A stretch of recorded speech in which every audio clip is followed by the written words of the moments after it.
in this event tonight. Oh, thank you for recording. Thank you. Several students on this call tonight will be receiving scholarships next year, which is awesome. Next month.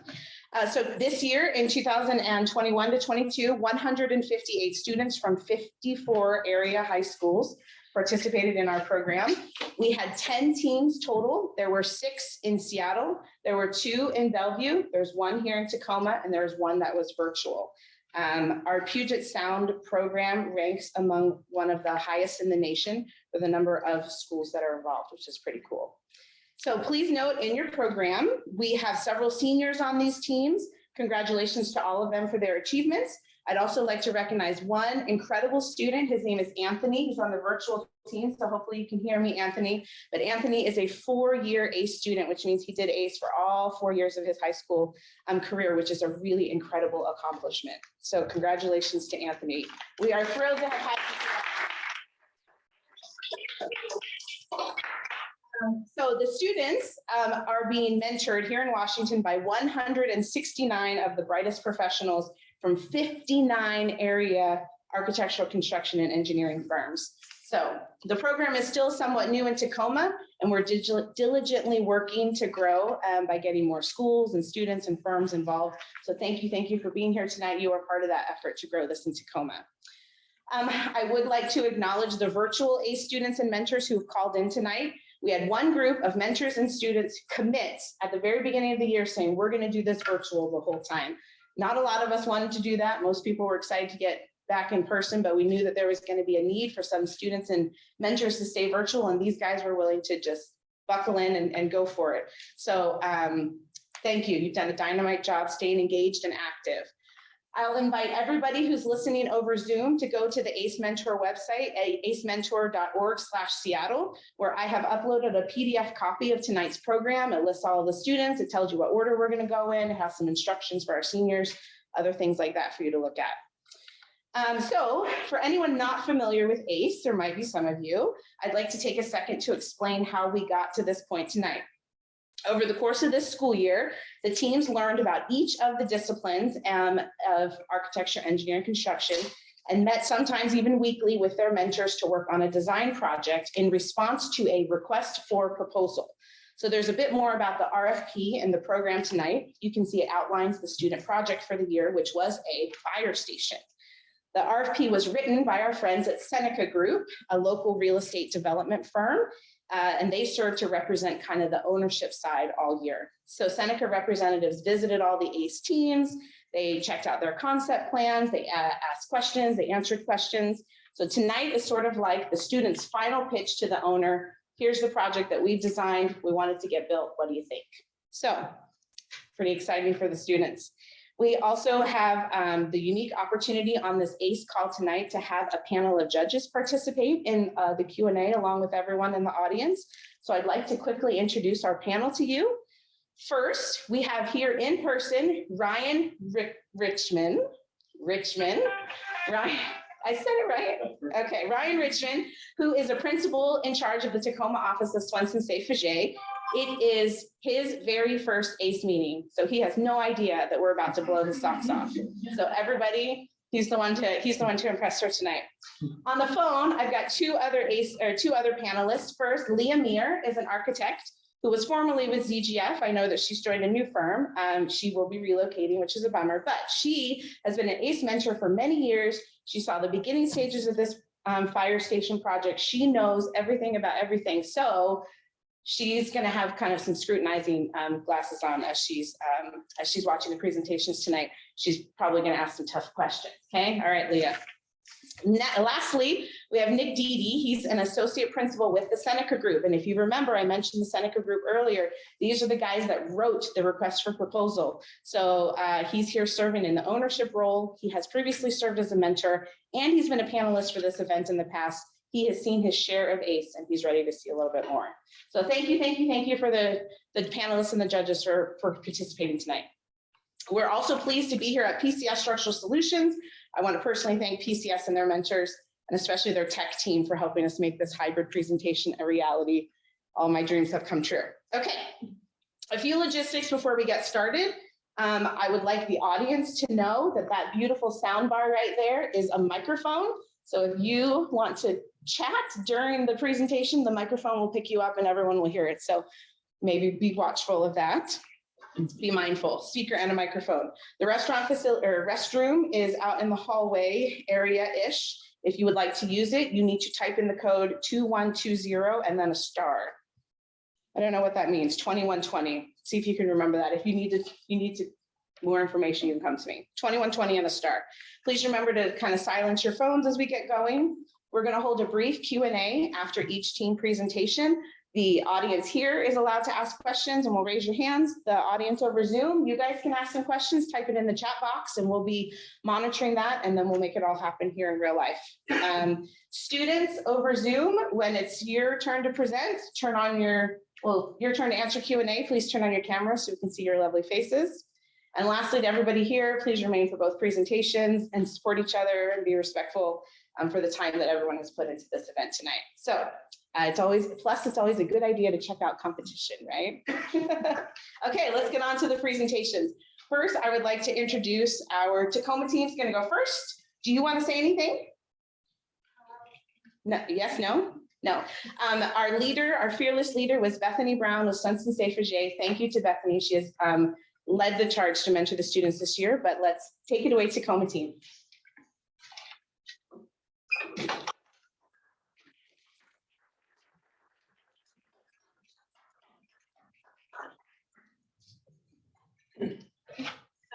Can you share the screen? I think it's sharing already. No, it's not. It's not shared. Not sharing yet.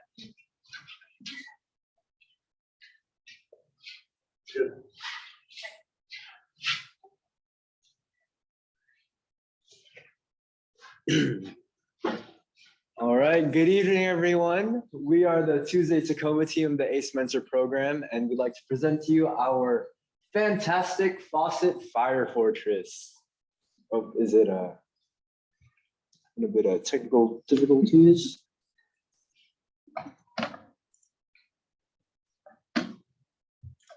Try now.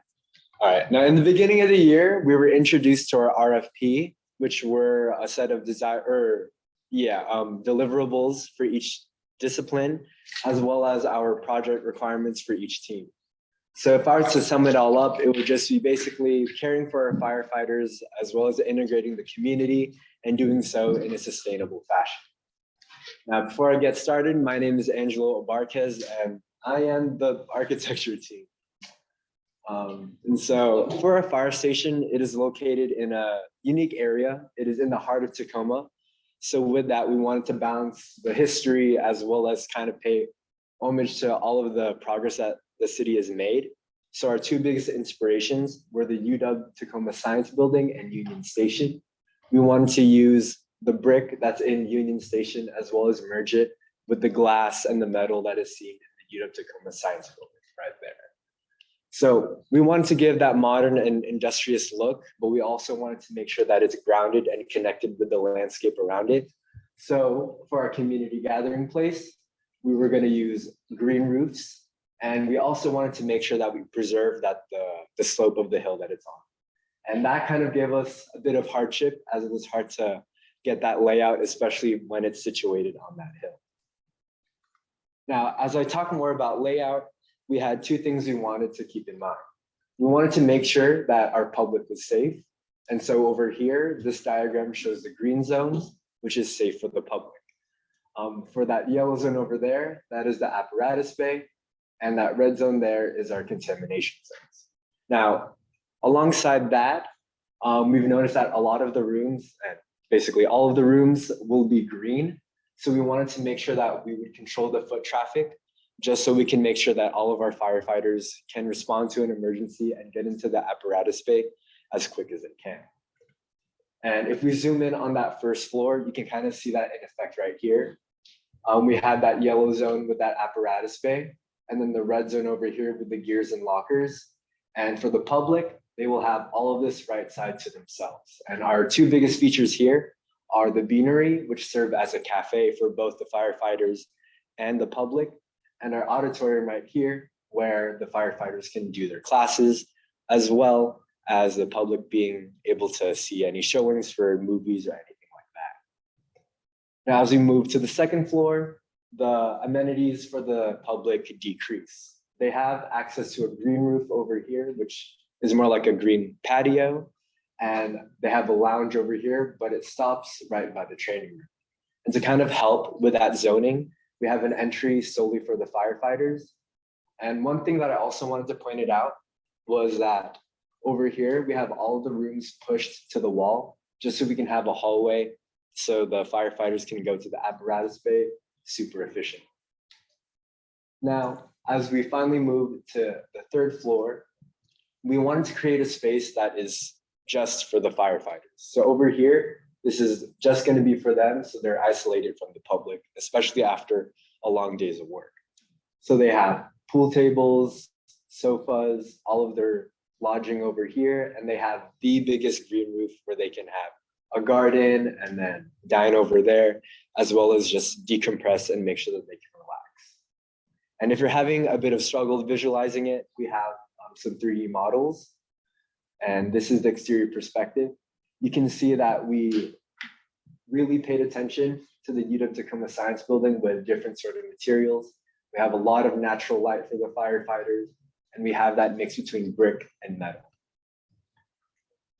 Over here, you can kind of see a little peek of a vertical garden that we'll go more deeply into while we talk about the layout for each green roof.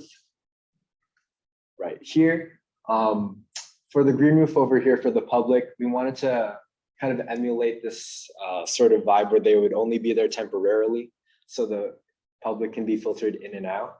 And over here, we have more permanent type of furniture. So of course, there's the dining tables, the sofas, the gazebos, and the same sort of fixings that we have on the patio. And here is our final look of that front view. Now, from my experience, I entered in as a novice, so my perspective in architecture was solely just skyscrapers and working on the structures through there. But exiting now, I've realized that there's way more, or there's a lot more to it. So there's many things in consideration, but the biggest thing is just enhancing the experience for the public, and for just, it's really people-centered. And one thing that I wanted to do is just like be individual and make sure that I can go like big picture, but there's a lot of integration between all the disciplines. And one group that we wanted to kind of highlight and make sure that we show some love to is the civil and landscape group, which will be presenting next. Hi everyone, I'm Joey Riverside. I'm Natalie Well, and we're the Civil Engineering and Landscape Architecture team. The things that we were presented with as the civil team that were kind of in two parts, the RFP site requirements and also some other constraints. For the RFP that pertained to us, we had to have 8 parking stalls, signs and pavement markings for the emergency vehicle egress, which is the driveway for the emergency vehicles, and inhabitable outdoor space, integrated public art, and unique community space. Some other things that we dealt with were frontage improvements, like Court E was not up to standards, so we had to completely redo that if we wanted to have the site right next to it. We had to improve sidewalks, driveways, street trees, and Fawcett Avenue is actually a bike boulevard, which meant that we could have the emergency vehicle egress there, but we couldn't have any other driveways, so we had to put the parking lot on a different street. There were also slope requirements for the parking lot and ADA requirements for accessibility restraints. And one really big constraint that we dealt with was we needed daylight in the bedrooms, which caused us to actually add another floor to the building so we could get that, which was due to the incredible slope of the site. It was quite steep, so we needed to keep that in consideration as well. So with the requirements and the RFP Joey mentioned, we decided to upgrade Court E and make it into our entrance to our parking lot, where then we had to add a retaining wall due to the slope of the existing land. And on the other side of that retaining wall, we have our amphitheater, where it's our community space where people can go in there, set up events, as well as our community art, because on that retaining wall, we'll have a mural. And then we decided to add a green roof on our second floor for another community space, as well as our flagpoles. So fireplace. And then on the third floor, we have another green roof for our firefighters themselves. Zooming in on the parking lot in Court E, we upgraded the Court E and added a curb and a gutter to make it a fully fledged street. And off of it, we put the parking lot so that it would be in compliance with the bike boulevard and make it not a safety issue. Our parking lot had 8 parking spaces and it was an approximate 5% average grade. We made it as steep as possible so that we wouldn't have to have quite as big of a retaining wall while it was still safe.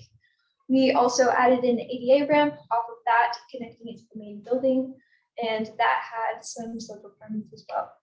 In between the parking lot and the building, we also filled in that space with native plants that could fill in, such as salmonberry, Oregon grape, and other things like that. And then we decided to name our amphitheater area the Fawcett Fire Plaza. And it will be on that middle section of the, that area right there will be where our mural is, where the plants come off the wall, like seen in that picture with the wiring, and it will have like an intricate design that's connected to the fire station, like firefighters putting out smoke or something like that. And then when our amphitheater itself, it will have seating with pathways, and as well as the stage where the community could put off news and also events. Zooming in on the green roof, we covered the green roof on right above the amphitheater inside the building. And on it, we started with a fire circle in the center, which would be a community hub and gathering place, both for the community and the firefighters. We wanted to cover the entire green roof as much as we could with green to stay true to that spirit, but we knew that we needed to have some hardscape for accessibility. So we made enough of the ground hardscape to have access both to the fire circle and to the flagpoles, while also keeping the ground cover on the other part and surrounding it with plant beds full of edible plants. We put flagpoles right above where the front entrance of the building was to be, and that was to call attention both to the flagpoles and to the front entrance. And the flagpoles could be for ceremonies and other things. There would be an American flag in the center, a Washington flag on one side, and the fire department flag on the other side. Takeaways from our presentation and our project overall is that if we had more time, we would extend the ADA ramp to its updated entrance, which is in that red circle above. And then we would also added our little critiques to the second green roof for the firefighters themselves.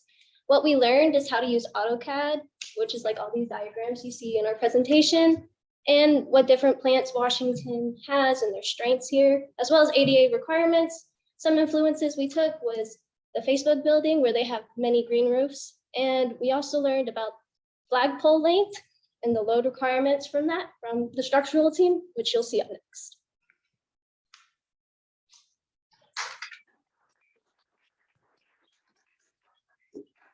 Hi, we're the structural team. I'm Audrey Looper. I'm Jeremiah Latin. And structural engineers' main job is to make sure that a building is structurally safe and sound. So that being said, there are 2 main kinds of loading that come to play when it comes to structures, and that the first of which is vertical loading. So vertical loading encompasses both live and dead loading. So live loading is anything that goes into a space. That could be people, it could be cars, or just anything that moves around. Dead loads are the materials and the weight of the materials used to build a structure. And also snow, wind, and seismic also are part of vertical loading, but wind and seismic is also partially lateral loading. And then on the left, in the middle and the bottom, you can see a pathway of where, if there's weight on a structure, you can see the pathway of how the weight will move from the center to the outside columns, where it'll go down to the ground and eventually be dispersed to the earth through the footings. The other type of loading that we have is lateral loading, and this is the wind and seismic loads. Here in Washington, we live very close to the Cascadia fault line. And so when we're taking this into consideration, we think about which load is bigger, the wind or seismic, in here the seismic load's bigger, so that's what we focus on. In this case, we need to make sure that the building isn't going to collapse in an earthquake, because because the firefighters need to be able to go out and help anyone in trouble during this time. And the station also has to be used as a place for the public to come to in case of one of these emergencies. So here are some of our calculations that we use when creating our structure. So the top left chart shows different live loads in PSF, which is pounds per square foot.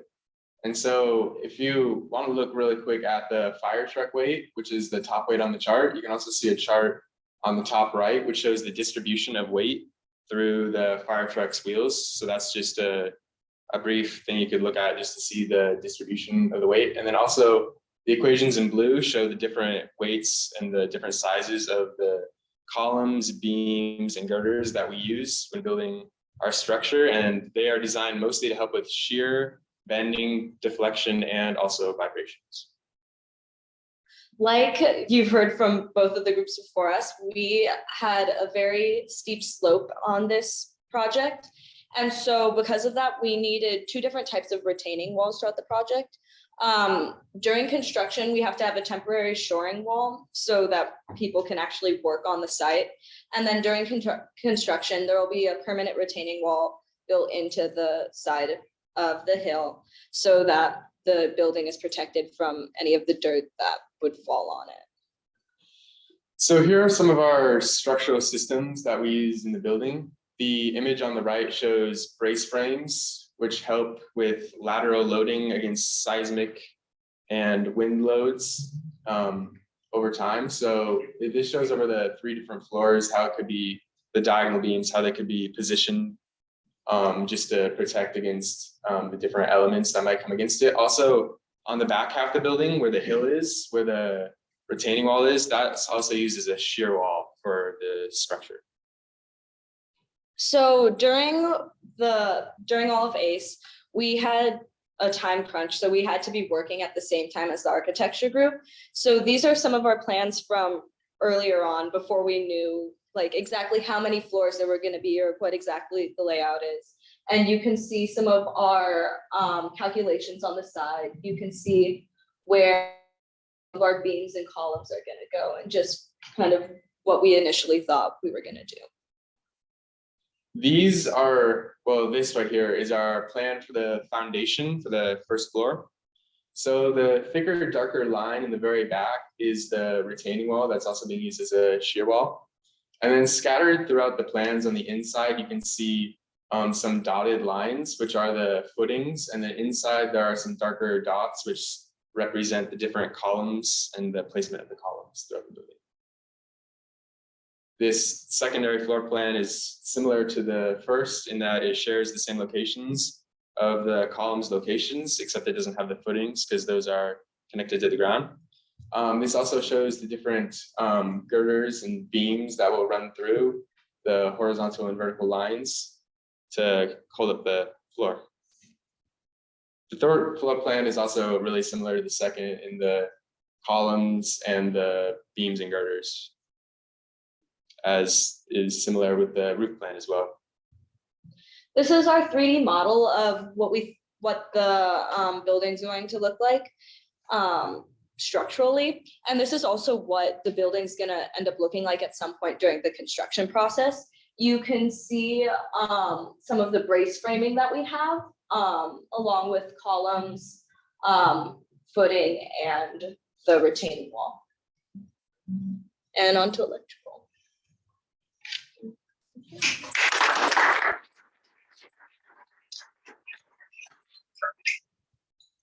Hi, I'm Quinton, And I'm Andre. and we're the electrical engineering group. One of the first things we did was create a riser diagram of the site, which looks at a bird's eye view of the power distribution from the point of service connection, which in this case is Tacoma Power, provides about, where is it? 480 volts to the building, which is up to the transformer, which steps down to about 208 volts.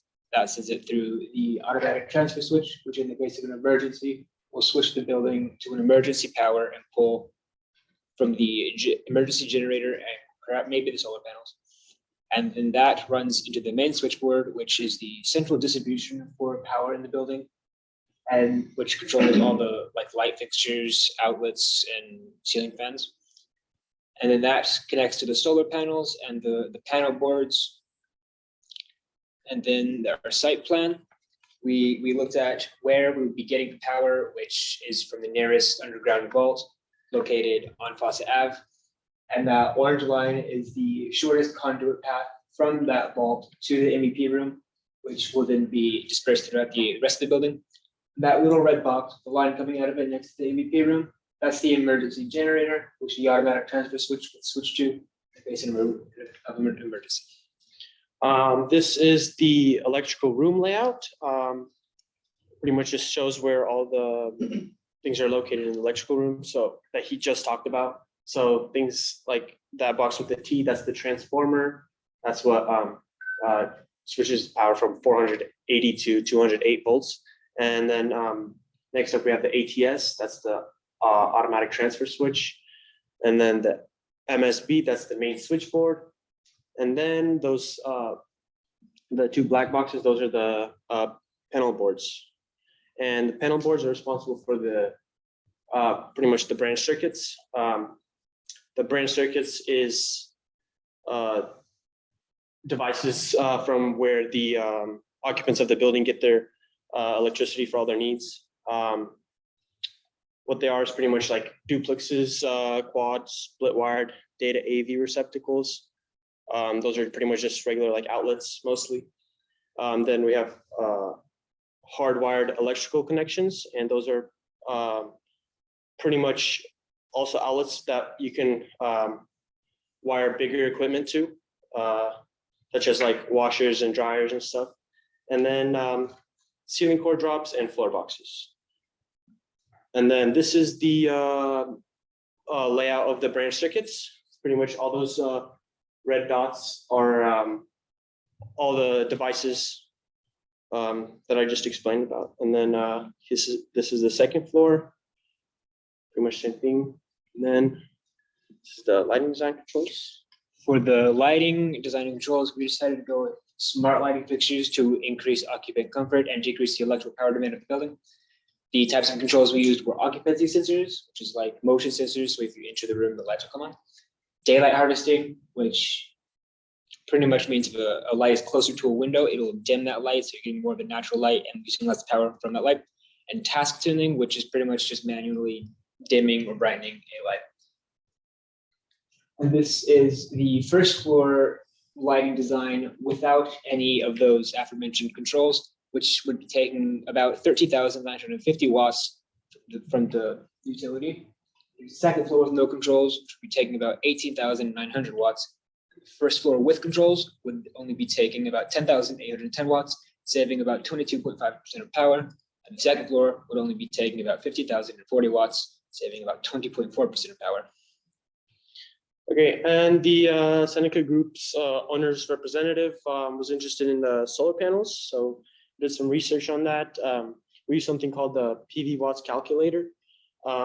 It pretty much shows the amount of solar radiation for each time of year, every month of the year, and how much solar radiation will be in that specific area. So we put in the approximate location of where we want the building, and we came out to yearly energy generated would be about 210,000 kilowatt hours, and the amount the yearly power saving bill would be about $10,881. And now on to construction.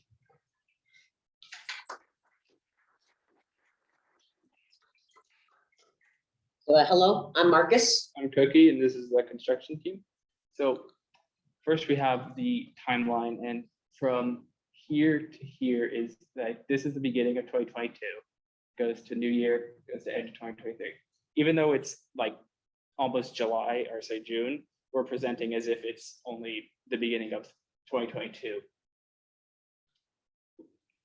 So that first section with all the red in is design phase, and all this is like the most important things you need to do. Like it says like the schematic, like preliminary schematic, and also like permitting and all other. Yeah.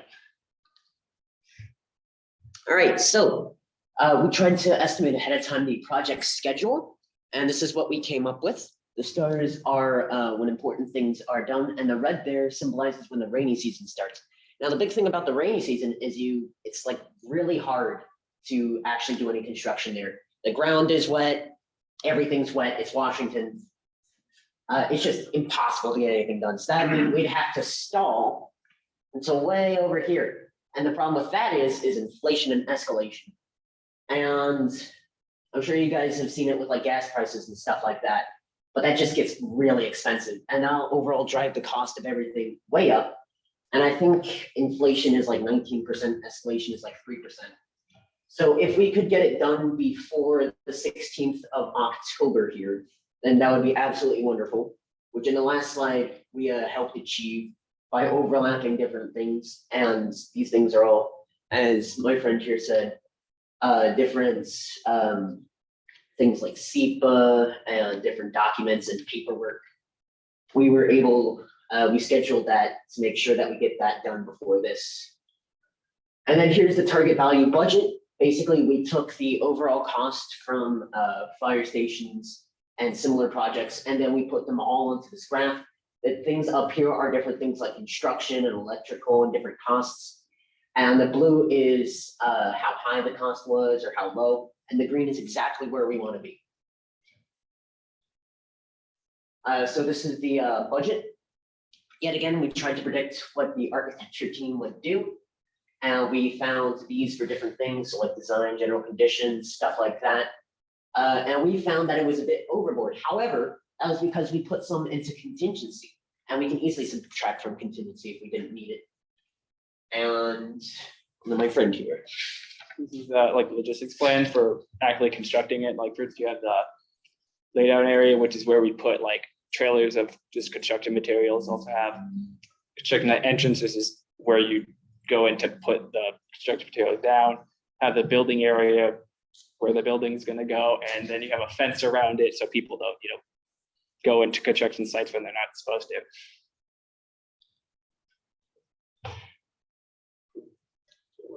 All right, so that's the end of the presentation, but can I get a quick round of applause for our incredible mentor?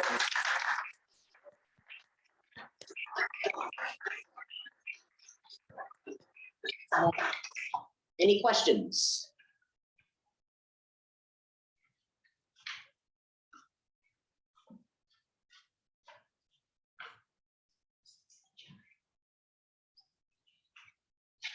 We can put you guys all scooters over here so that way everyone on the first will put you all.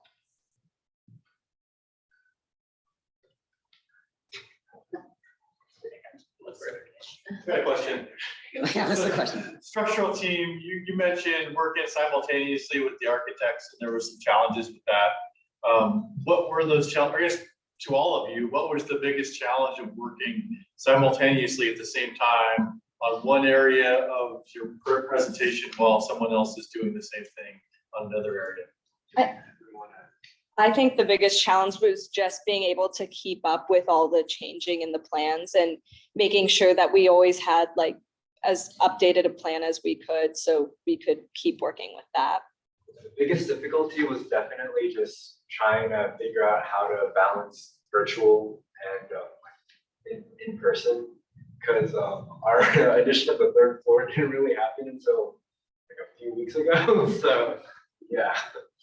So how'd you overcome that? Like as a group, how'd you figure out how to communicate with each other? Is there any techniques you guys used? I think being in person really helped. We were actually able to like get up and walk and have meaningful conversations without having problems like lag and stuff. Yeah, also when we were virtual, the last 30 minutes of most of our meetings, we had time to communicate with other groups and ask questions or like communicate things that other people would need to know. Just a question, how did you guys set priorities? Meaning, as you see, there's so many differing competing interests on the project. So how would you sort through the problem solving of who takes the lead? Is it the architecture? Is it the engineering? I feel we all kind of work as a team, hand in hand. We all, I feel like, contribute the same amount. Nobody's really taken the lead. Everybody is kind of working like a well-oiled machine. Yeah, at the beginning, we all worked on coming up with like a basic idea for what we wanted the station to look like design wise. Like, do we want it to be more modern or more historical looking? And so I think that really helped with that. And then, like you said, we all were able to jump over to each other's groups to talk to each other about hey, we need this in this part of the building, or whatever we needed to ask them about. And I think we really just were working together, and no one was really taking charge. We worked really well together. Yeah, and prioritization wise, we mostly prioritized the things that were on the RFP and also code restrictions that were needed. Of course, I have a question. So this is an amazing project, and it shows a really high level of teamwork. And so my question to you is, what advice would you give your peers at school if you were working on a group project at school? Try to work in person. Yeah. Make sure that you actually understand what it is we're working on, and if you need to ask questions, because I know at least for the structures group, I haven't taken physics or anything yet at school, so there were a couple things that I really needed to ask about. I think a lot of it is just that when there is so many moving parts, you kind of just have to go for it. Because if you keep stalling, then of course nothing really is gonna really happen. So We have a question over chat. I appreciate all the ADA accessibility in the design. What motivated the decision to make sure every part of the fire station was accessible for everyone? So that mostly pertains to us with civil. First of all, it's kind of a code requirement for a lot of things. And also, since one of the main purposes of the fire station was to be a community space for community members to gather, we wanted to make sure that it was accessible not just to some parts of the community, but to everyone. Nick, do you have a question? Great. Yes, so this is Leah online, if that's okay. I just wanted to congratulate you all. This is an amazing project. I loved the integration. I think in general, it was great design of the brick and the glass, and the references were wonderful with that. I do have some questions for each discipline, and I'll just go in order. So for the architecture team, my question was, how did you handle working alone? So you were the only architecture student, which is very bold. And did you have a lot of support from mentors in other disciplines, or how did you handle that? Not trying to round nose, but I really couldn't have done it without Leah, Ari, and Jay. They let me have the creativity to kind of do what I want, but they also were giving me a guided hand, especially learning, I don't know where to look. 2 different programs. So it was nice having them kind of just watching over to help me relearn AutoCAD and just learn SketchUp entirely. So. Absolutely. About the programming, I noticed that you had a bubble diagram, and then that was great to have the community connection part as well. How did you decide to put things on 3 floors and the public versus private? We wanted to create that atmosphere right from the get-go. When we were brainstorming with all of the other students, we wanted to make sure that there were spaces just for the firefighters to relax by themselves. And with that 3rd floor, it was kind of just going back and forth between each discipline, kind of assessing the slope of the hill. So that kind of just explains that addition. And it was kind of a blessing in disguise because we wanted to separate everything. So it was good to have an entire floor specifically just for the firefighters. So. Absolutely. I thought that was really smart. And I just loved how you mentioned human-centered, and I loved how you talked about your experience and how you really just dove right in. I really appreciated that. So great job. For the civil team, I have a few for you guys, but how did you figure out the retaining wall needs? And did you have to integrate that with the structural team for the site grading?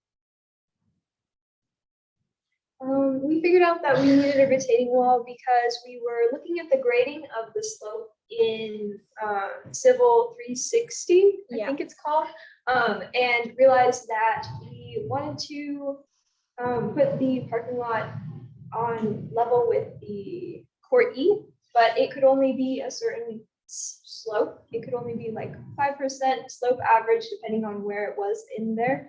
And so we knew that we needed to have a retaining wall because we needed to keep the dirt from basically causing an avalanche. Perfect. And then I noticed that the street where the fire trucks come out on, that is one of the streets that has a hill. Did you also have to level out the street in order for the fire trucks to be able to get out? Or how'd you handle the public way?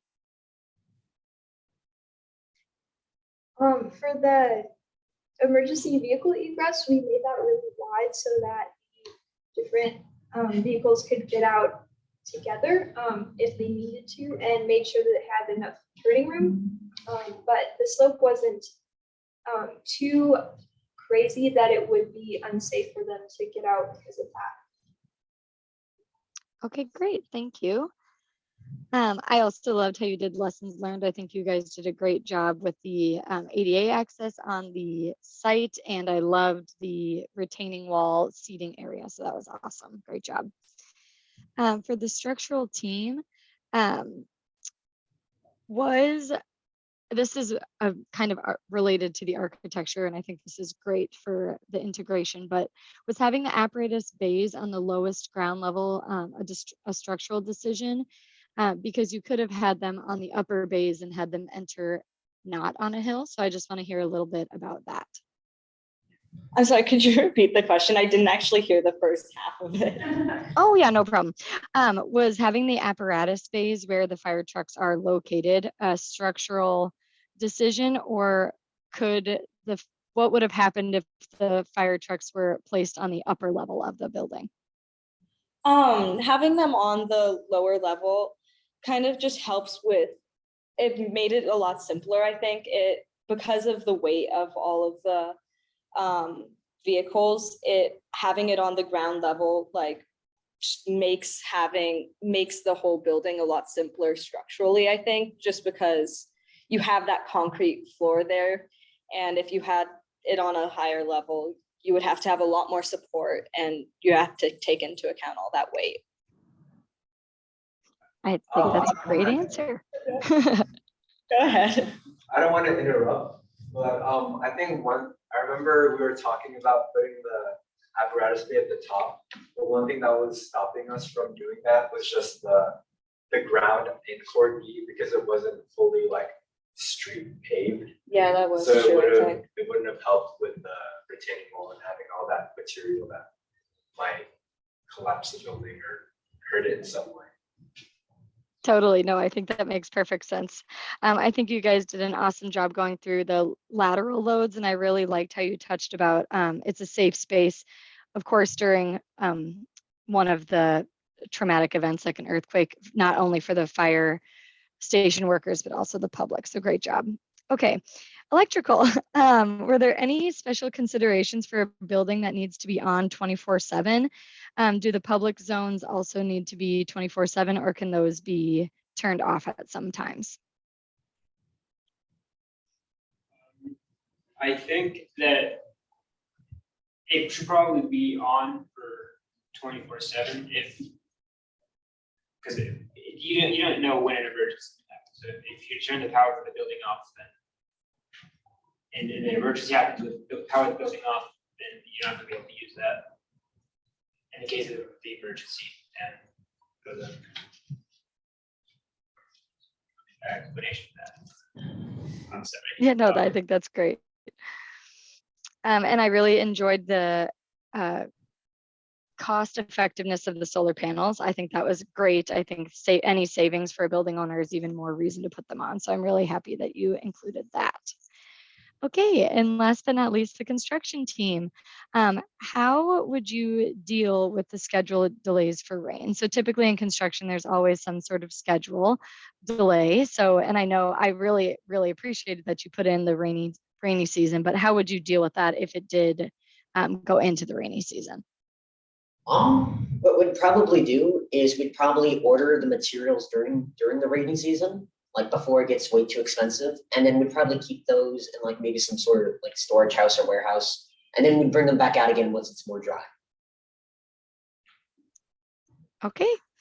Well, I really appreciated that you stayed pretty much within budget. I thought that was great, and that you touched on the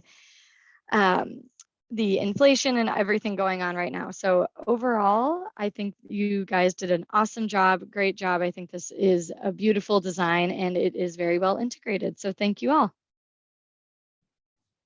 Nick, did you have some questions? Yeah, I have 2 quick questions. Do we have time for 2 more? Yeah. The first question I had is, who came up with the project name? Very good. It's one of the best project names that I've seen so far. So very creative, and it stuck with me. Well done. One more very general question for the whole team, and there might be different responses from different individuals, but each time you go through a project, you always learn something new. And some of you are doing this for the first time. Sounds like some of you are doing this for the 4th time. Having gone through this project, what surprised you the most about the design and construction process?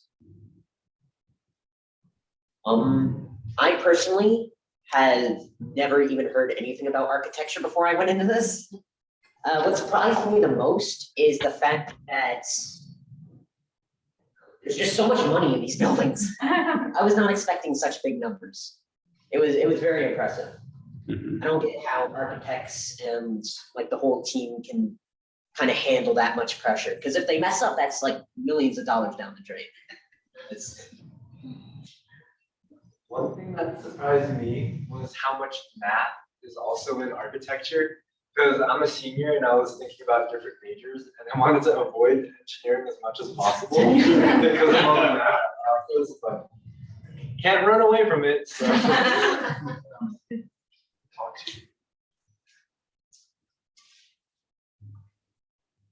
Any final words from our judges? Ryan, anything else? I would just kind of echo what Leia said, is that you guys did an amazing job. Really impressed with what you guys presented here tonight. I think particularly some of the key points that just really jumped out at me was really how the building responded to the site. I like the way the building was tiered down the hillside. The green roofs were a really nice aesthetic as well as for enjoyment. Appreciated the thoughtfulness, including columns in the garage bays, which we don't always get. But yeah, good job, guys. I'd also like to add and commend the team on the presentation itself. You guys were very well organized and did a fantastic job of bringing us along in the story of your design.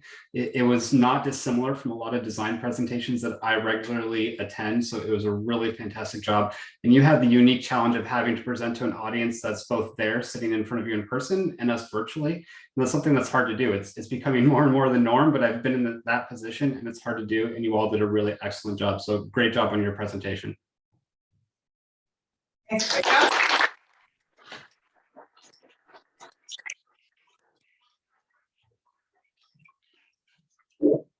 Okay, our tech friends at PCS are going to get us set up for our next presentation. I'd like to introduce to you the Tuesday virtual team. They are mostly geographically all over the place. So we've got students from all over Puget Sound that are participating in this team.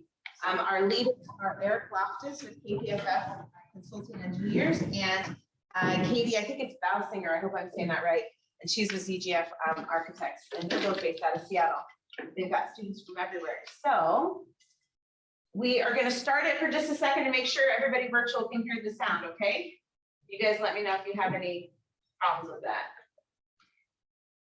Working, there it goes. Give me just one second.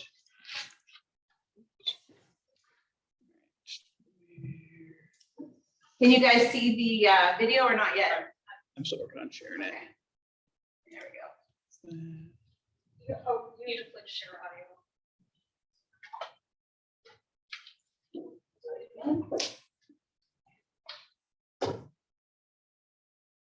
So click that button, share sound. Perfect. Yeah, see. All right. On Seattle Fire Station. Our project name. Hey, you guys hear it virtual? All right, Eric's nodding his head. All right, let her roll. Name is something green, something glassy. We worked on Seattle Fire Station 1132 on Meridian Ave North, and we're the Tuesday virtual team. We would like to recognize and acknowledge that we are on the lands of unceded ancestral lands of the Coast Salish people, and we would like to honor the gratitude the land itself and the tribes that have stewarded this land since time immemorial. This acknowledgement is not meant to take place of authentic relationships with Indigenous communities, but serve as a step to honoring the tribes and land of the area. I linked in Real Rent Duwamish, Duwamish Tribe, and WashingtonTribes.org so that anyone who wants to can do some research on their own time. Next slide. My name is Michaela Marie Morris. I'm a senior and I go to Center. My name is Ollie Masner and I'm a sophomore at Garfield High School. My name is Naomi Holmes and I'm a sophomore at Roosevelt High School. My name is Selena Gonzalez and I'm a junior at Mulder High School. Hi, I'm Ashlyn. I am a freshman at Roosevelt High School. I'm Samed and I'm a freshman at Skyline High School. My name is Shireen and I'm a junior at Garfield. Hello, my name is Kendrick So Allen this is and our I'm site location. I was on the site team and we really wanted to focus on blending our location with its surroundings and really transitioning from the exterior to the interior cohesively, and just making sure that it goes well with the surrounding area. We also wanted to really create a space that would foster activities and a place for respite, natural elements. And this is the location again. It's near I-5 and a cemetery, and it's on Meridian Avenue North and North 113th Avenue. There are 3 entry points in our layout.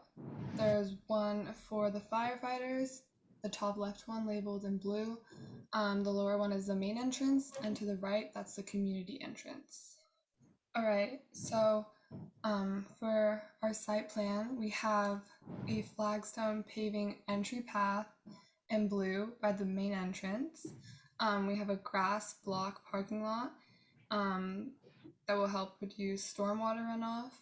We also have a pergola with wisteria that separates the paved active area for firefighters from the parking lot, providing privacy when they want to spend time outdoors. This outdoor space includes pine maples, a rock wall on the far side in gray, and benches. And now moving to the portion of the site catered to the community, we have a winding, compact gravel pathway that travels across the lot with ornamental shrubbery covering one side. Some spaces included are a community gathering section with a fire pit and barbecue for community events. Across from that is the community pea patch, where fresh produce can be grown and users can form community with other users.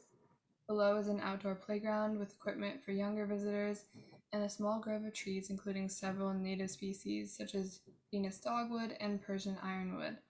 And lastly, we have a rain garden, or a depressed area in the landscape that collects rainwater from the roof, driveway, or street and allows it to soak into the ground. And this is especially valuable for our city's climate. Overall, there are several locations for individuals to mill around and enjoy the outdoor area. All right, here are some of the sustainable elements we included in our outdoor area. We have rain barrels for rainwater harvesting, specifically to water pea patch or garden area. And then we wanted to include recycled materials for structures in the play area, as well as the wood split rail fence that will surround the lot. And then we have the rain garden again, which will collect rainwater, reduce runoff, filter stormwater, and generally alleviate flooding or drainage issues. Okay, so starting off with outdoor public areas. So we came up with some benching ideas just to relax in the area. So this is the greenery and Pacific plants we chose. So Pacific the dogwood tree is native to Washington, and so is sword fern and wild ginger on the northwest area. And all of the other plants like Japanese maple and herbs like rosemary, wild mint, oregano, and thyme, those all grow really well in Washington as well. So for exterior features, again, with sustainable playgrounds area and modern benches, picnic tables, and the path walkways. And they have trees on the site already, so we plan to reuse some and maybe even add swings. With the parking lot, with the grass driveway again, and then the private area blocked off from outdoor community, and maybe with a plant wall and a fun bench with a tree. Then some more inspiration for the exterior, plant roofs and more benches and some inspiration for plant walls. We also plan to add solar panels to the plant roofs, and again with this was just some initial sketches that I created. Here we have the inspiration for the exterior group. We were focusing a lot on geometric shapes when designing this building, especially the Sydney Opera House, considering the roof. The initial design shown is an outline of what we plan the building to look like. On the left is a diagram of the overall building, as the image on the right side you can't see in the first. We flipped the building from the letter U to an N because we were playing out how we wanted. Materials are as shown: brick, metal, glass, and cement. There is also a picture of glass to show where the green roof is. Looking into the side of the atrium, it is wooden floors as shown in brown and carpet shown in gray, and the light blue is windows. Here's an aerial view of our building. The bluish box down there is our atrium, which is part of the something glassy of our project name. The green roof is over there atop of the brick bays, which is our something grassy. Here's a perspective view of the building. Here we can see the glass of the atrium, some of the brick on the right for like the community entrances. Mural. We were planning something to go on the south side of the building, preferably towards the bays on the right of them. Something graffiti kind of fits the aspect of Seattle with the city life, and bringing in firefighters to honor them. On the left are some concepts, the materials to be incorporated into the interior of the fire station, while on the right are pictures of rooms combining the materials aesthetically. These are the plans for both floors of the fire station. On the left, on the first floor, we have the main bays and the main work areas for the fire station for the firefighters, while the second floor houses living quarters and. This is the final floor plan for the first floor of our fire station. You can see that the atrium wound up being in the front on the right-hand side. It's a larger, more flex community space to be able to host different sorts of gatherings. In the back behind it is a closed-off community kitchen that could be used for catering or other general community use. The rest of the first floor is mainly taken up by administration and emergency response areas. You can see that firefighters have separate elevators and stairs up to the second floor. There's more offices in the center of the building, and on the left-hand side, alongside the bays, are various mechanical and personal use things, such as training rooms. On the second floor, the left-hand side, we have an overlook of the atrium, and behind that, we have a community theater for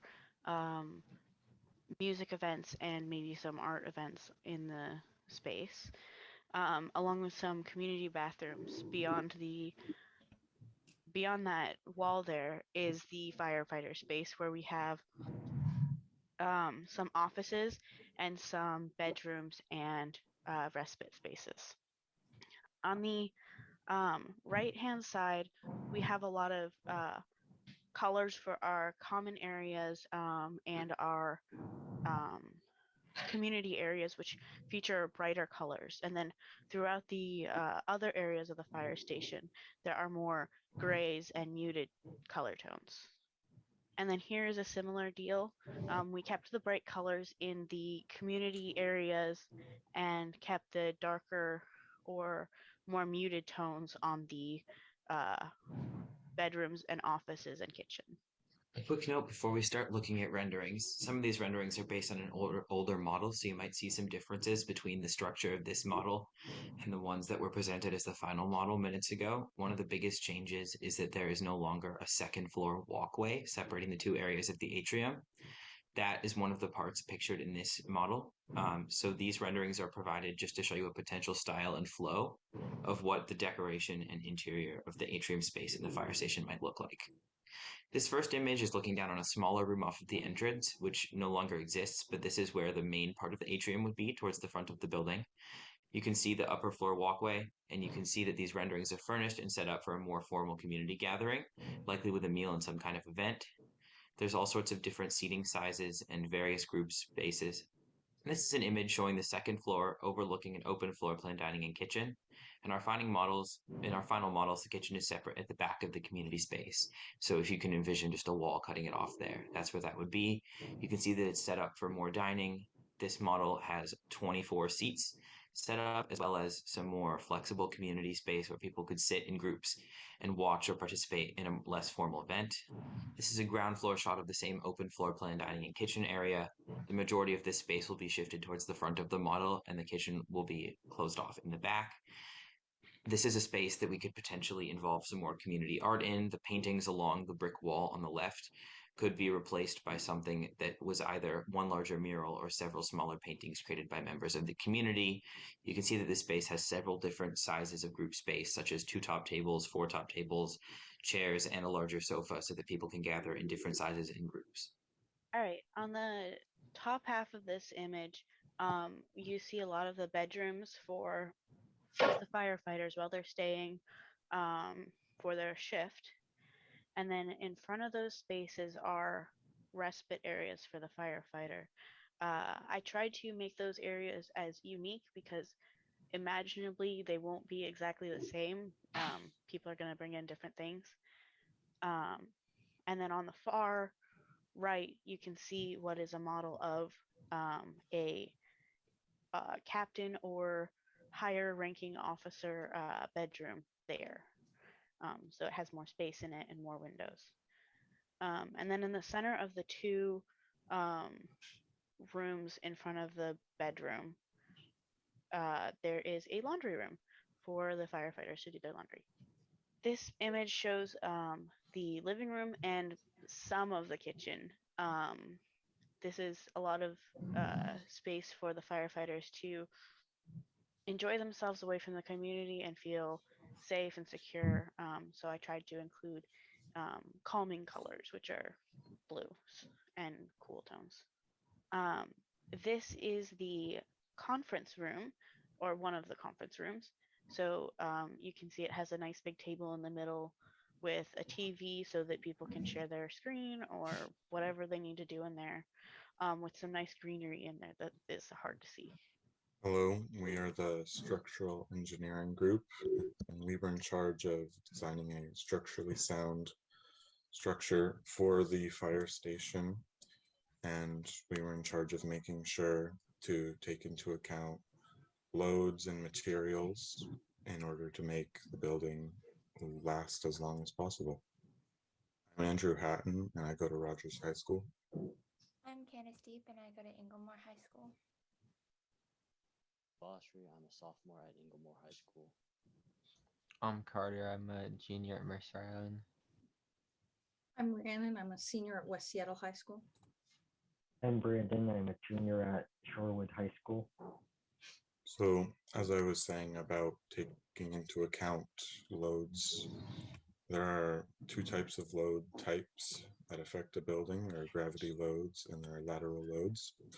Gravity loads include dead loads, which are gravity loads that will stay in the same place through the building's entire lifespan.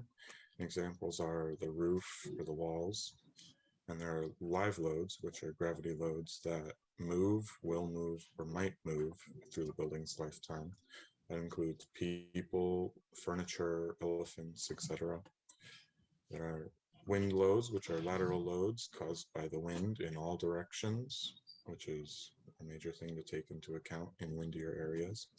And there are seismic loads, which are lateral loads caused by earthquakes and the earth moving.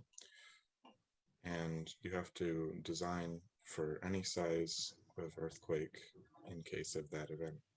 So as Andrew mentioned, live loads are a huge thing we have to take into consideration. And these are the loads of objects or people that might move in the course of the building's lifespan. So for the firehouse, we made two floor maps, load maps for the floors, the first floor and the second floor. And these are the generalized areas. Each room will have more specific numbers, but in general, we're using 3 categories: green, yellow, and purple. And we're going to be talking in terms of pounds per square foot. And that just means for every square foot of flooring we have, how many pounds can we expect at maximum occupancy to be in that specific room. So all of these values are taken from a live load table that all structural engineers will use, and it's updated every few years. This is a zoomed in portion of our first floor. And as you can see, we have 3 different colors here. The biggest items will be in the green area, and these will range pretty significantly, but they're around 250 pounds per square feet. And these are big, heavy object rooms that will experience a lot of movement and equipment that'll cause a lot of strain on the loads. So this can include the vehicles like the fire engines and other heavy storage areas. We also have the yellow area, which is 100 pounds per square foot, vaguely. And these areas are going to be high traffic areas, but they're not going to have such heavy equipment. So this is where we might see some foot traffic, like assembly areas and corridors and the lounges.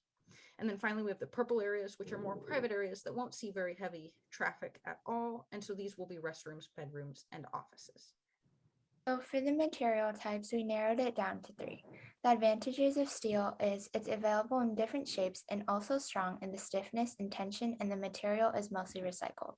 The cost is relatively low considering the high strength to weight ratio. The drawbacks are rust and the high strength being lost when put under pressures of heat and fire. The pros of concrete include the versatile configurations possible, which would allow more flexibility with design.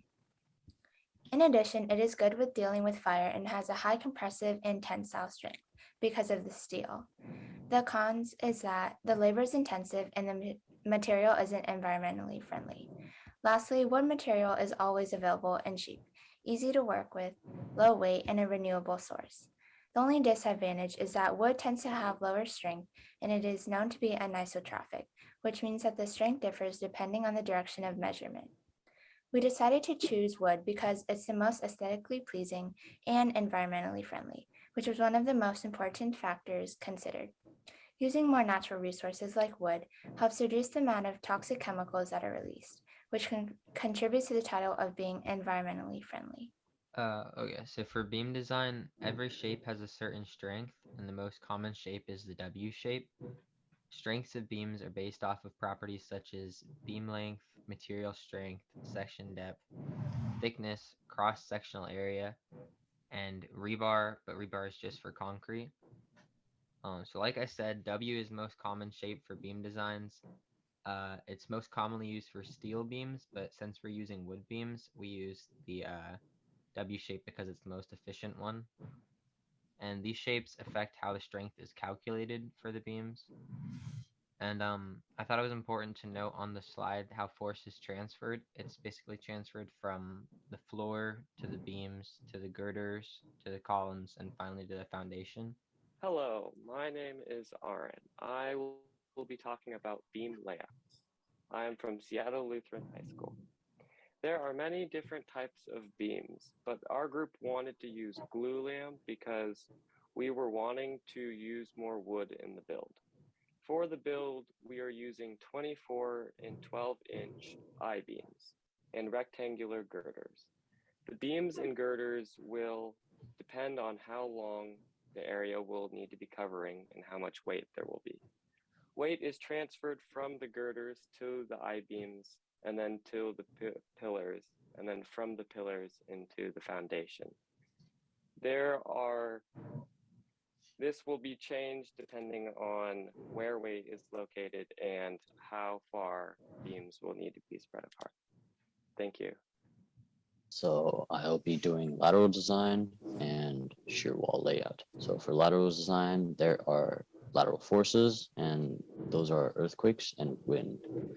The lateral system helps the building take a wider stance and be more stable, provides resistance to lateral forces, such as the aforementioned earthquakes and wind.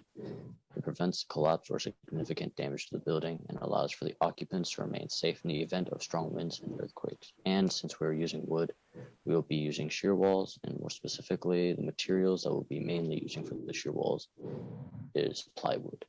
So here we have a diagram of the shear wall layout. This diagram displays some potential shear wall placements. They need to be run along the y-axis vertical and the x-axis horizontal because earthquakes and wind can happen in any direction.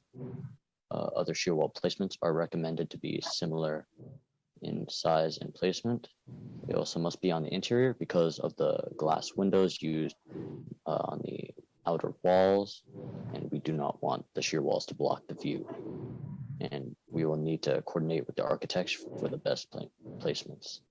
Okay, as for the skylight, the blue areas of the diagram represent the skylight. Architects wanted the skylight over the dining room so that the firefighters could see the sky while they eat. The red lines on the diagrams represent beams and girders. Glass panes of the skylight go from green line to green line on the diagrams. Those are also beams. And I tried avoiding having a girder go through the skylight, and having one girder to the right of the kitchen would not distribute the load as evenly. So I added a girder between the dining and kitchen to split the load up. And that is the structural design of the fire station. Welcome to the Mechanical Electrical Engineering team. I'm Anthony Cabrera, and I'm a senior at O'Day High School. I'm Andy Budd, and I'm a junior at O'Day. Hi, I'm Nia Fletcher. I'm a senior at Holy Names Academy. My name is Lakshman. I'm a freshman at Gibson High School. This is our org chart. Org charts are useful in companies because if the company's pretty big, it's pretty hard for all the employees to know everyone's responsibilities. So an org chart can be useful for the employees to see what their coworkers do and how they can help out. So the students we have are Lakshman, Itgel, me, Nia, and Anthony. Our mentors are Jasmine and Lily, and our engineering mentors are Rashval and Nicole. I did mechanical engineering. We focused on the HVAC for safety and comfort. The first thing is heating and cooling. That's thermal energy in response to thermal heat loss or gain, which is essentially just when it's hot out, can it make the inside of the building cool for the employees to be all right, and the same with if it's cold outside, if it can make it warm. Ventilation, supply fresh air for a healthy and safe working environment. So if there's fires outside like we did a few summers ago, can the building be able to produce healthy air for the coworkers inside? Ductwork is the tubes that move air throughout the building, which kind of works into ventilation. Air distribution provides fresh air to maintain adequate indoor air quality while providing conditioned air to offset heating or cooling loads, which is kind of like a combination of all of it. And my quote from what I learned is, throughout this learning experience, I have learned how much I took heating and cooling systems for granted. There is so much complexity in the process of getting clean air into a building and keeping up the temperature to comfortable temperature for the employees. So as the electrical team, we were asked to provide ways to make the fire station a more sustainable building.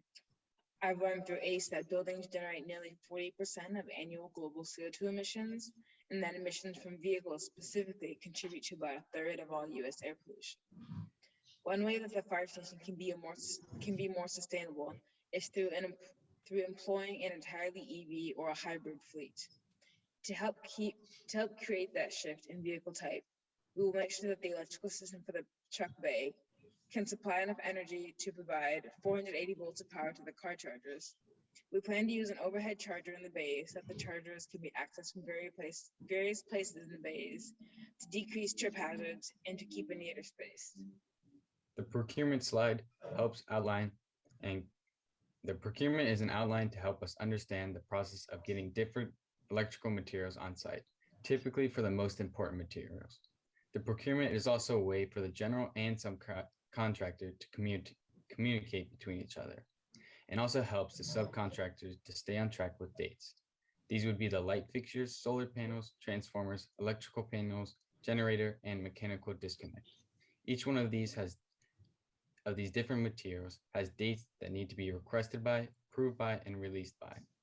As well as these materials need to have creation lead times, review and approval, any manufacturing time, transit time, and prefab time. Here's a floor plan of level 1, showing where different power devices will be placed on this floor. As you can see on the left, there's a key showing what different symbols signify. While deciding on power device placement, we considered what was most labor-saving for the electrician, what was the most efficient use of space, and how we could consolidate devices to manage cost. We also did our best to predict the intended use of each room and how we can place the devices in a way most suitable for the people using and inhabiting the space. So some specific things I should point out. You may notice in some places that electrical outlets are mirrored on either side of the same wall. This is to increase productivity, decrease material use, and increase ease. Special outlets like a ground fault interrupter will be used wherever water might easily reach, like in the bay and in the vehicle maintenance areas. The communication control room has many receptacles because the room may need various and changing configurations of computers, phones, monitors, cords, etc. In the generator room, we've placed the power in the race center. There's an automatic transfer switch that signals the generator to turn on and start within 10 seconds of the power from the city being lost. This was a very important part of our electrical design because even if the power from the city turns off, the workers at the fire station must continue to keep the city's inhabitants safe, even during a storm. And we wanted to make sure that they could do their job with ease.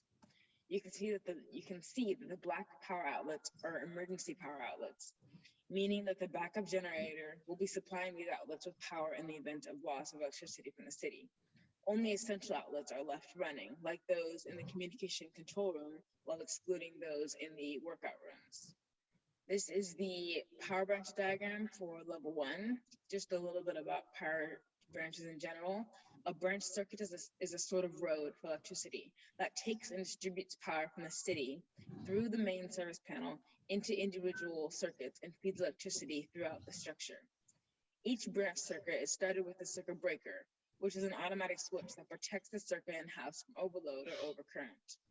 A circuit breaker can protect an entire house or building and shut off all electricity, or it can just manage a certain area. For example, a bathroom where a hairdryer and a hair curler might be plugged in, or a kitchen where one might use a mini oven, countertop microwave, and a toaster at the same time, which may cause an overload.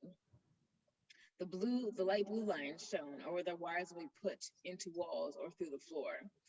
They are placed where they are to allow for the most efficient and helpful layout of electric outlets and tools throughout each space. For example, in the fire agent storage and medical storage rooms in the center of the page, there will only be one circuit because it is a storage room and will only need minimal electricity, lighting, maybe a freezer or a fridge.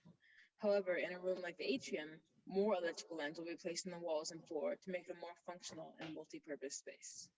For the level 1 lighting, all the lights are LED lights. This is to help with the energy efficiency. In the smaller rooms, there are recessed lights. In the larger rooms and hallways, there are linear light fixtures to help fill the room with light, providing direct and indirect lighting. In the room that requires the most light, like the bay area and the vehicle maintenance and the atrium, we'll be using high bay LED lights to provide the most amount of light. The wiring diagram layout for the light fixtures for level 1 was grouped together for the light fixtures to keep it simple and efficient. All right, this is Lakshman. I'll be reading the next few slides for you guys. An electrical system includes all the elements needed to distribute electricity. This includes overhead lines, poles, and transformers. Power supply, what is it? A device that supplies electric power to an electric load and converts an electric recurrent from a source to the correct voltage, current, or frequency to power any given load. It can be built in or standalone. What is its function? Limiting the current, shutting off the current, and supplying stronger energy. Where is the power to the fire station coming from? Seattle City Light, of which 80% is clear carbon-free hydroelectricity. More power will also be coming from solar panels on the roof and backup generators for when city power is lost. Power supply diagram. This diagram shows that the power is supplied by the carbon-free hydroelectricity and went through many processes and finally supplied to the house. This also applies to the fire station. What is an electrical load? Electrical load is an electrical circuit in which transforms it into any component that takes energy and moves it around. Some examples are light bulbs, heat, and appliances. Loads of electricity. Electrical circuit holds either 15 amps or 20 amps, which is 120 volts. Hi, my name is Sejal Karikar, and I'm a part of the construction management team. This is our team here, including our mentors and students. We worked on the estimate, schedule, value engineering, and site logistics. Hi, I'm Ava, and I'm a freshman at Holy Names. Hi, I'm Haley, and I'm a junior at Holy Names.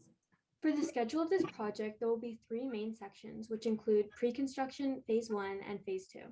The pre-construction phase begins with the release of the RFP, which occurred on December of 2021. This allows us to begin the project. To start, we began with the design process, moving on to construction documents, permitting, and early submittals of all the materials that will have a delay in their arrival. Phase 1 is the actual construction of the project, which is set to begin on June 6, 2022.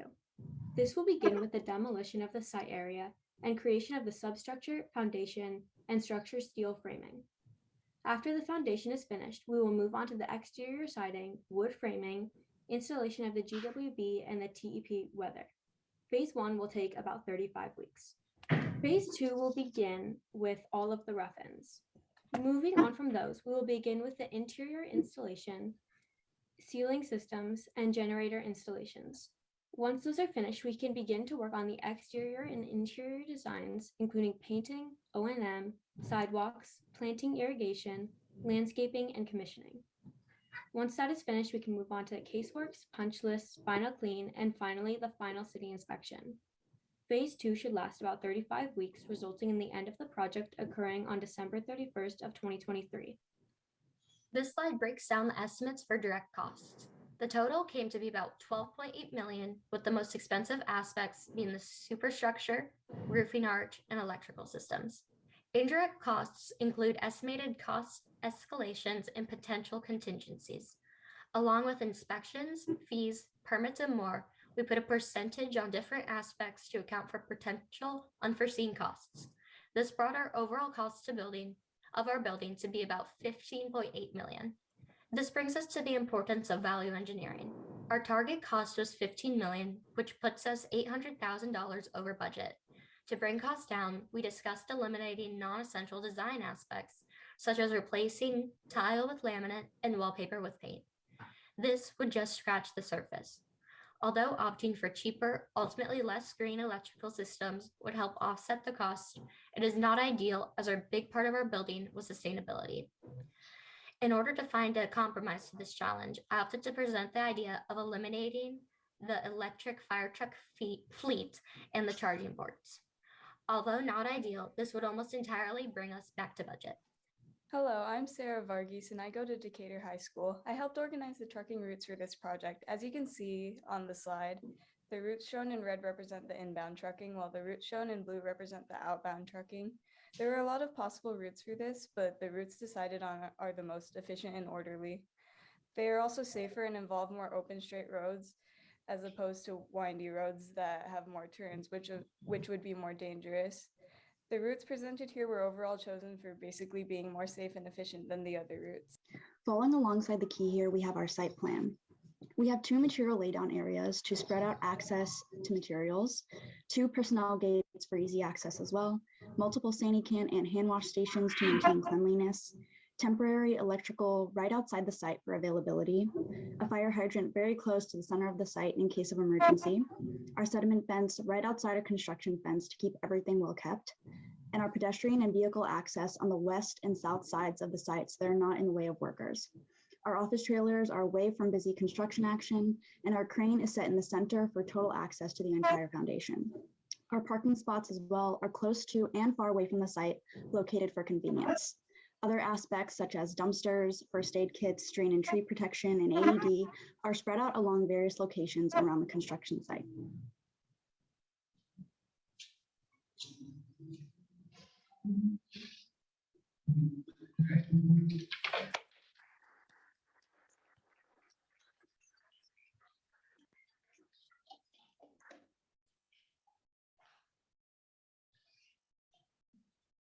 Okay, so students can turn on their videos. Nick, you got your hand raised. Take it away. No, that was actually me clapping, but I do have some feedback and questions. First, I just want to point out how great it is to always see these presentations back to back, because there were 2 teams that were working to the same requirements with the same constraints, slightly different sites, but same constraints, and came up with designs that were totally different and cool in their own ways. So it's very cool to see the different creativity that came across. On the architectural side, really cool to see the massing and the use of geometric shapes. You came up with something that's, very atypical for a firehouse, and you really made it a very special experience and moment. Could you help us understand some of the thought that went into separating the public spaces that were at the forefront in that atrium and the more back of house firehouse spaces? Is there a true separation between the two?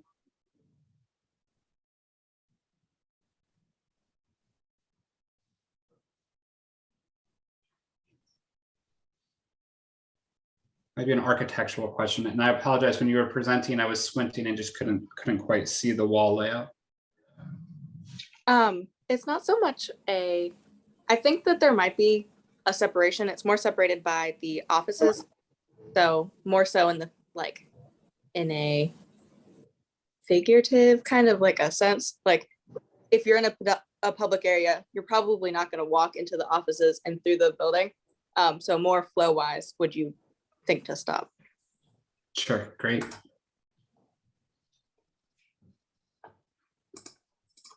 On the structural side, first of all, I like the reference to elephants. Always good to think about everything.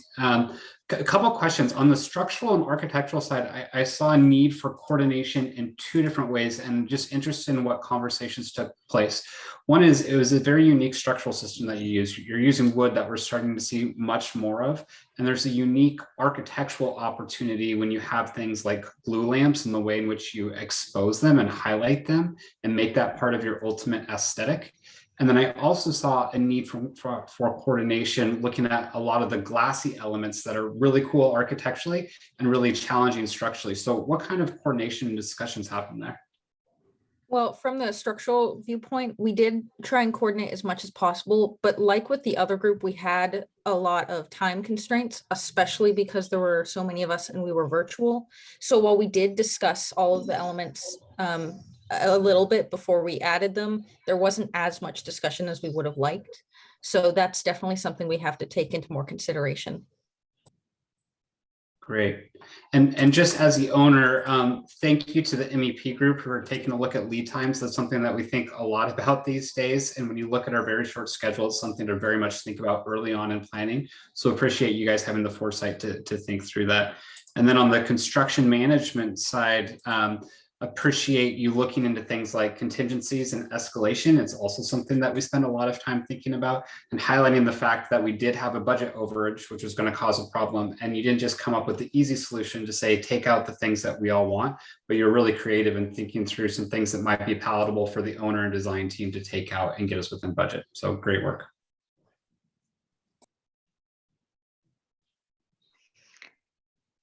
I totally agree. Y'all, that was a great presentation. Thank you so much for doing that and being champions of the virtual format. I know it's a challenge, so I really appreciate that, giving everybody the opportunity to participate. Great to see all my past students as well. And Nia, you left the architecture team, but that's okay. I'm glad that you joined the electrical team. But overall, awesome job, you guys. I really love to see your faces and just really dive right into this project. So I just have a few questions. I'll start at the end this time and go backwards. So for the construction team, what about, so the value engineering, there's a lot of questions about that and doing the quality over the quantity. So I'm mostly thinking about the hybrid. How could you convince the client that it's worth it to go over budget with the initial investment to be able to use a hybrid fleet force? I think it's really important to highlight, like we went into it wanting to be green and glassy. Like that's our title. That was our kind of what we went into with everything. So the hybrid fleet would really help, I know, set an example for the city. So I think we should lead with that. If we start, then all the other fire stations, and we would kind of be the one people follow. So I think that would be what I would lead with to our client. As the person who presented it, I think it would be really important to have a hybrid fleet. I'm kind of biased towards solar and electric vehicles because my family, we have solar and electric vehicles, and it really does pay for itself. Like the down payment is quite expensive, but especially over the summer, the electricity you get from the solar like completely charges our car, and the solar bill is so low that eventually it'll make up for that cost that we spent in the beginning. And as Haley said, like it'll set an example, and having people follow will be good for the city in general. So even though it does add a cost in the beginning, I definitely think it pays off in the end. Very cool. Great explanations, you guys. You sold me. Okay, now to the MEP team. I really loved how you talked about a lot of the building and sustainability. I think that is forefront on everyone's minds, especially as we are dealing with climate change and including economic problems. The hybrid truck idea was awesome. And then I really thought that you guys were extremely thorough just throughout. So overall, awesome job. I did have a question about the procurement. So I saw those, the lead times and everything like that. But as we all know, the supply chain is a little crazy right now. So is there any plan for a backup plan per se? How would you deal with something like that if something was out of stock, like a certain light or a certain type of generator or something?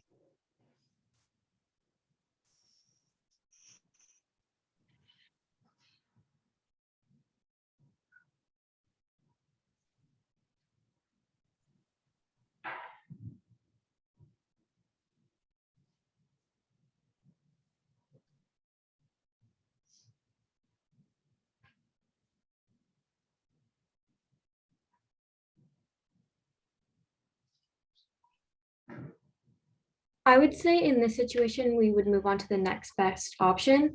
If there was a certain light that was out, then we could find different lights that would possibly be able to give us the same outcome, and same with generators or other products. Great. Thank you, guys. Ava, nice to see you as well. Okay, for the structural team, I had a question about the sloped roofs over the fire truck bays. How would you deal with those? The curve shape and everything.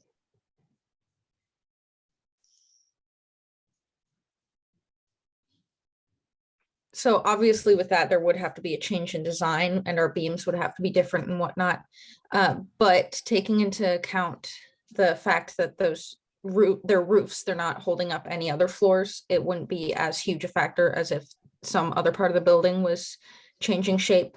And that was another thing that we would want to discuss more, as with the time restriction, we didn't get enough time to coordinate with the other groups on the roof. Great. And then one more for you guys. I think it is so interesting that you've decided to choose wood as the material, and I'm all for wood construction. I think for a firehouse, it's a little counterintuitive. So if you could just explain how that could be a fireproofed, and that would be just fun for everybody to hear.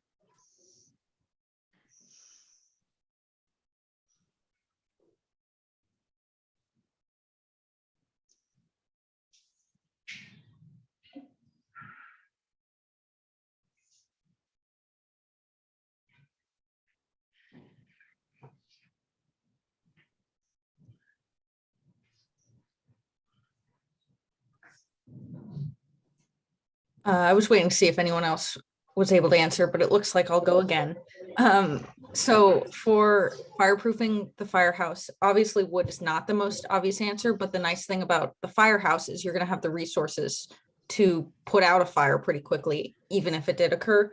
But there are ways to fireproof wood now. There's certain paints I'm aware of, and I know that not all of them are safe health-wise, so of course we wouldn't want to take those into account, but there's different paints, and we can also use a mix. Wood is the main material, but we can use a mix of other materials like stone and reinforced concrete as well for some of the structure.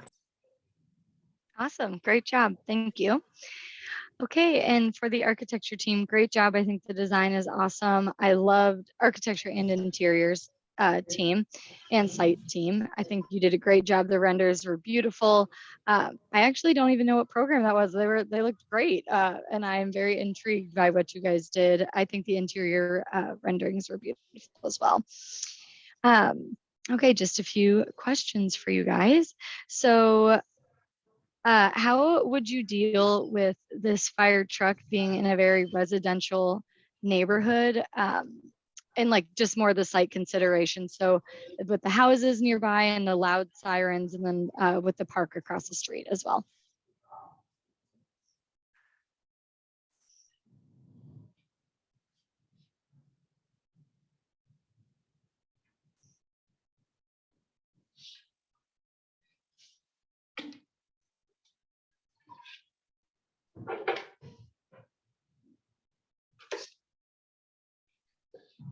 I'm not architecture, but I think the closer you are to homes as a fire station, honestly, the more safer it is, closer to parks, closer there to like get to emergencies, better than being far away. Although the sound might be maybe obnoxious to some, it would be better in the long run for everybody.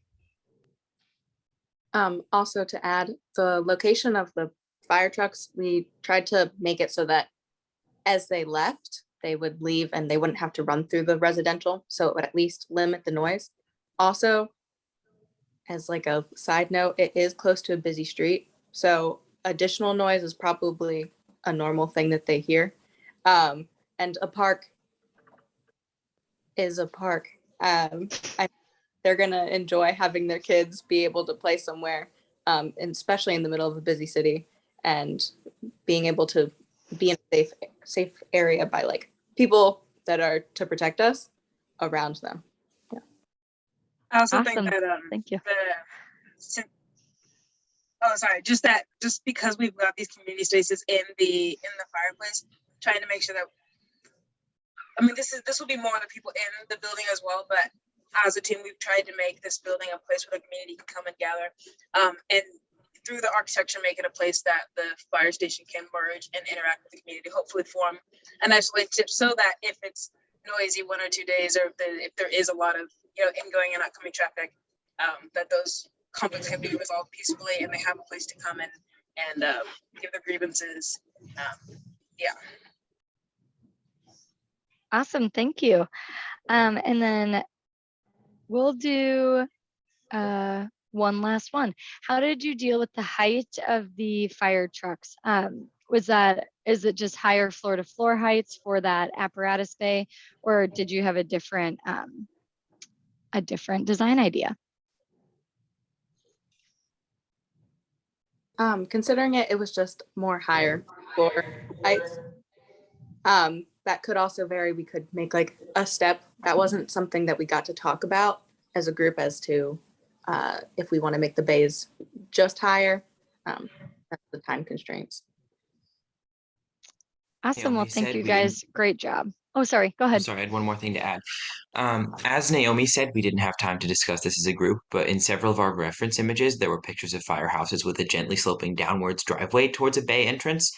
So if we were able to, again, we didn't really discuss this, but some of our reference images suggested that potentially the bays would be dropped a little bit further into the ground and have a slight decline to create that higher space without creating an excessively high ceiling height elsewhere in the building.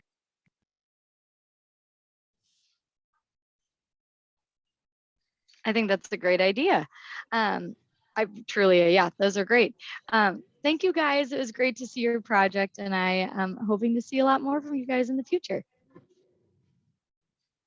We have one judge here. Ryan, do you have any questions for our virtual team? Yeah, I have just kind of a couple of items that I was curious about. First off, guys, I thought the use of the different massing and the roof was just excellent. Some real beautiful renderings and just very creative geometry. I was curious how the roof shapes and the roof forms informed the interior space. Was there any consideration to the layout of the interior rooms based on the different roof forms?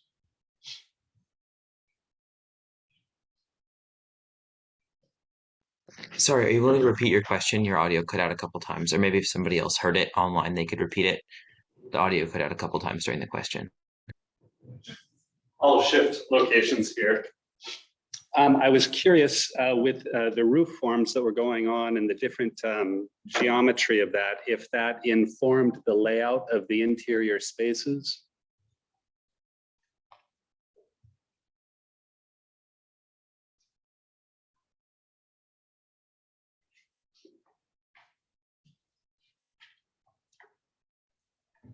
It very well could. It depends on how exactly we format it. It could end up just being an additional top piece, which would not make great use of space, but it also very well could like transform the interior structure of how it looks from the inside, which would be a really cool design idea. And thinking more structurally and in terms of layout of the interior, this wasn't something that we got super deep into detail into, but it's a definite possibility that you could see that the roof had 3 different sections on the sloping side, on the left-hand side of the building. To support that structurally, it's totally possible that the building would have walls going up and down at the separations between the different roofs, which could dictate the inside of the building, because I know that part of the building is mainly firefighter space. And so it would dictate the division of rest space, bunk rooms, that sort of thing, based on where the ceiling needs the most structural support with its unconventional shape. Additionally, from the structural viewpoint, when we did choose wood, we were thinking about how aesthetically pleasing it would be. And so seeing those wood beams in that sloped ceiling would be very interesting. And we also wanted to add a skylight, as was mentioned in our presentation. So that slanted roof would actually bode itself very well. Yeah, I thought it was a really creative roof layout. Really good job with that. I was also curious if there was any thought to the window placement and layout, because so much of your design was very based in sustainability, and just the idea of natural light replacing or supplementing some of the electrical systems. I don't know if the electrical team kind of took into account some of that daylight.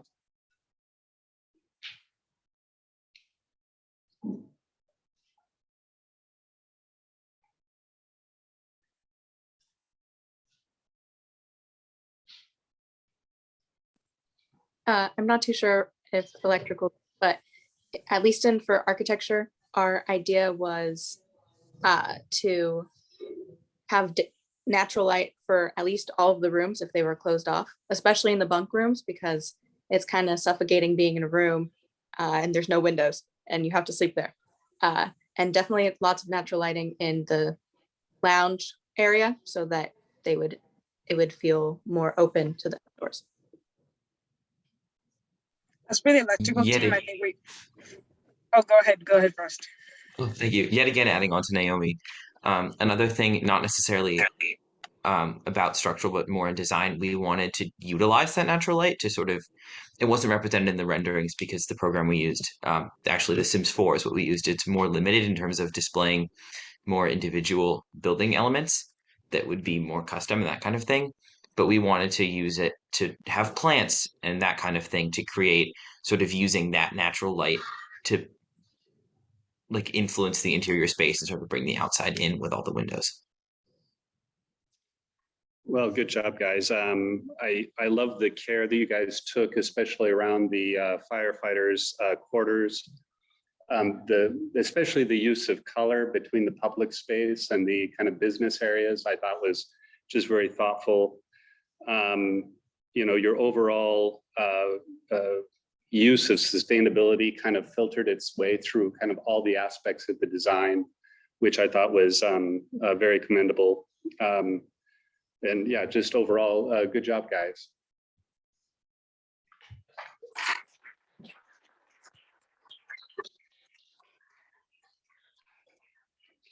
Okay.